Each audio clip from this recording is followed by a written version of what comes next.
Afternoon po good morning pa rin mga kababayan, ma'am sir. This is Jam, the Filipino channel ng inyong pong lingkod. So today is March 16, 2026. At tayo ngayon ay papunta dyan yan sa may SM Mesa Resident 1 Mesa Residences sa may Doña Imelda Galas, Quezon City po yan. At dadalhin po natin sa may Land Bank ATM National Children's Hospital sa may E. Rodriguez Senior Boulevard, Santa Cecilia, Kalusugan Project 1, Quezon City. Okay, magbabalik po tayo mamaya konti pag nakuha na po natin sila. Disclaimer lamang po, ang content po natin ay kalsada at hindi ang passenger. Kaya nga naman, sakali man po na may marinig kayo mga pangalan ng lugar, pangalan ng tao, pangalan ng organization sa government o private man yan, ay wala pong kinalaman ng channel na ito at wala pong pinapatungkulan. Lahat po ng pinag-uusapan dito ay pawang dito lamang po yan sa loob at wala pong pinapatungkulan sa labas. Okay po? Magbabalik po tayo mamaya konti pag nakuha na po natin sila. Samantala, makinig tayo ng mga nagbabagang balita at talakayan habang tayo ay papunta doon yan sa ating pick-up area. Sa Instagram post, diba sa report niya, so what it was like in the night challenge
karamdaman. Kabilang na dito ang osteoarthritis o Ano po inyo, Tyron yun? Sa ngayon po wala na. Dati meron akong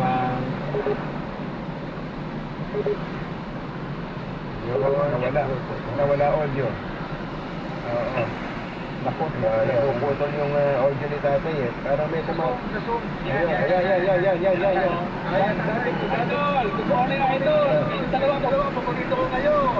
Sana magtayo ng hindi malapit sa Baclaran, Castle Hill. Tatay, ano po yung... Kunal. Opo, tayo. Kaya pag-exercise tayo. Yan ang sagot ko. Balik. Pero, problema dyan, lahat apektado direct yung pagtaas ng presyo ng crudo. Well, at the very least, siguro, doble yun, ano? Pero yan kulang pa rin. Kung mailalabas ng Department of Agriculture ang panuntunan para sa Presidential Assistance for Farmers and Fisher Folks, maaari itong pagkunan para ipandagdag sa tulong na ibibigay sa mga magsasaka at mangingisda. 2026 budget, aprobahan ng December, dapat March na. Sa tatlong buwan na yun, wala pa yung guidelines. No? So, dapat ngayon na ilabas yung guidelines para mapakinabangan na at ma-release na itong assistance. Farmers and Fisher, 10 billion presidential assistance for farmers and fishers. Bukod sa cash assistance sa mga magsasaka at mga isda, isinusulong din ni Pangilinan ang pagsuspindi sa ipinapataw na excise tax sa mga produktong petrolyo. Well, ako, hindi natin lang libre ang executive department. Suspension is one option for papabain. Pero may automatic lifting. In other words, pagka bumaba ng $80 per barrel, hindi na kailangan ng batas, automatic lifted na yan at mababalik sa dati yung excise tax. Ang tinig ni Senator Francis Pangilinan, Chairman ng Senate Committee on Agriculture, Food and Agrarian Reform. Kayo'y nakikinig sa Super Balita sa Umaga, Nationwide! Dito tayo sa Panangga. Panangga po ito, Panangga. Panangga ito sa kung ano-anong pwedeng tumama sa ating katawan, mga kapuso, ano ha? Yung pagpapalakas ng ating immune system ang binabanggit ko rito, ang tinutukoy ko po mga kapuso, Immunomax Food Supplement. Mag-Immunomax Food Supplement nga tayo. Ano man ang edad natin mga kapuso, kayo man ay may tuturing na adult o nasa hustong edad na o kaya yung mga bata pa. Yung mga bata din, pagod din yan eh. Sa gadget at saka sa iba pang mga gawain mga kapuso at syempre sa pagpasok sa eskwela. O yan palakasin ang kanilang immune system. Mag-Immunomax Food Supplement. Ang Immunomax ay gawa sa CM Glucan nagmula pa sa Switzerland mga kapuso. Ito po yung para sa mga nasa hustong edad. Itong mga maliit na mga pakete na ito na kulay puti saka may kulay asul pa. Laman ito yung capsule for adults. Yung asul, yun yung capsule for adults Immunomax Food Supplement. Ito naman yung para sa mga bata. Yan, mga matatangkad na mga pakete kulay orange, may kulay asul. Laman po dito yung botelya, laman ng botelya, siyempre yung syrup for kids. Immunomax Food Supplement, yung kulay asul. Yan ay yung forte variant ng syrup for kids. Immunomax Food Supplement.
Parang doon yata yun, nasa doon yun, lumagpas tayo.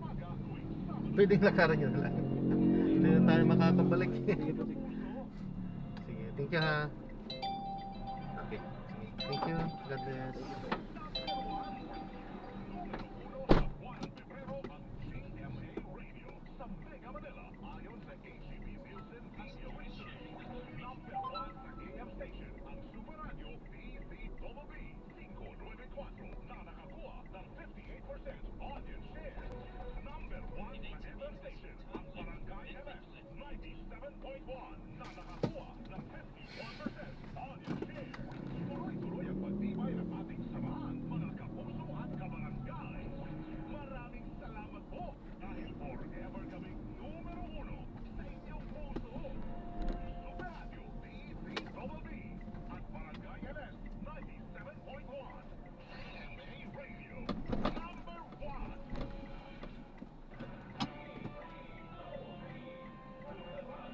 Ayan, na-drop na natin sila. Maraming salamat po sa panonood. Hanggang sa muli, ingat po at God bless. Paalam po muna, pansamantala tayo ay gagawa na ng ibang video sa ating susunod na mission. Paalam po.